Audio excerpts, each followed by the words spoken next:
দয়া করে আমাকে আপনার বাড়ি থেকে বের করে দিবেন না, তাহলে হয়তো আমার মাকে আমি বাঁচাতে পারবো না স্যার। Please sir. আফামনি, আহ, আমার মনে হইতেছে কি আপনি মনে হয় কোনো বিষয় নিয়ে চিন্তা করতেছেন না? হ্যাঁ, চিন্তায় তো থাকবোই। এখানে একটা প্রবলেম আমি সলভ করতে পারছি না, আর তুই এত কথা কেন বলছিস? যা এখান থেকে, আমাকে আমার কাজটা করতে দে। না, কি সমস্যায় আছেন, কি চিন্তা করতেছেন আমারে কোন, আমি দেই একটু সলভ করে দেওয়ার চেষ্টা করি। শোন, এটা কোনো ক্লাস 10 এর সাধারণ অঙ্ক না যে তুই সমাধান করে দিবি। না, এটা ওই যে কম্পিউটার প্রোগ্রামিং না? হ্যাঁ ওটাই, তুই কিভাবে সলভ করবি? আমি যেখানে পারছি না। না না, আমি পারবো, আমার কাছে দেন। আরে তুই এত কথা কেন বলছিস? এমনি দেখতেছিস আমি প্যারা খাচ্ছি, এটা নিয়ে। তুমি এত চিল্লাচিল্লি কেন? বাবা দেখো না, আমি তখন থেকে ট্রাই করতেছি, এই প্রবলেমটা সলভ করতে পারছি না, কিন্তু ও এসে বলতেছে যে ও নাকি এটা সলভ করতে পারবে। তখন ওই অঙ্কটা সলভ করে দিয়েছে, এখন ওর কনফিডেন্স এতই বেড়ে গেছে যে দুনিয়ার সবকিছু ও পারে। আচ্ছা, দিয়ে দেখ না। বাবা তুমি আমাকে এই কথা বলছো? বলছি দিয়ে দেখ। ঠিক আছে, ধর। এই যে দেন, আমি ঠিক করে দিচ্ছি।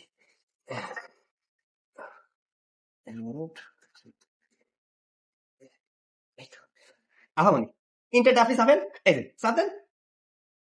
হয়েছে? বাবা, হ্যাঁ? এটা কিভাবে সম্ভব? তুই এটা কি করে করতে পারলি?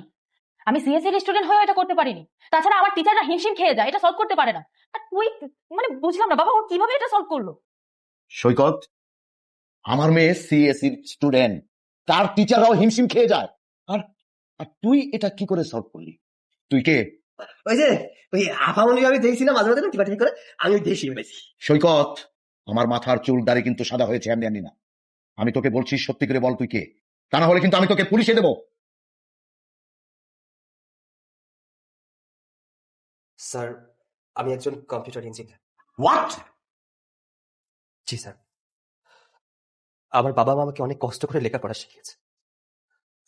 আমি অনেক গরিব পরিবারের সন্তান।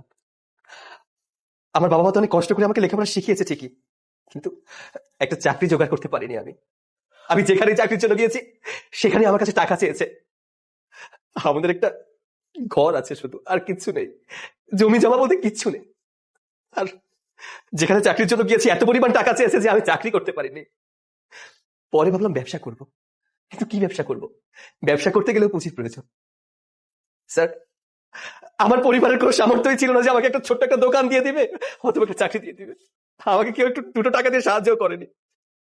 স্যার, আমার বাড়িতে আমার মা খুব অসুস্থ, মায়ের চিকিৎসার জন্য অনেকগুলো টাকা লাগবে।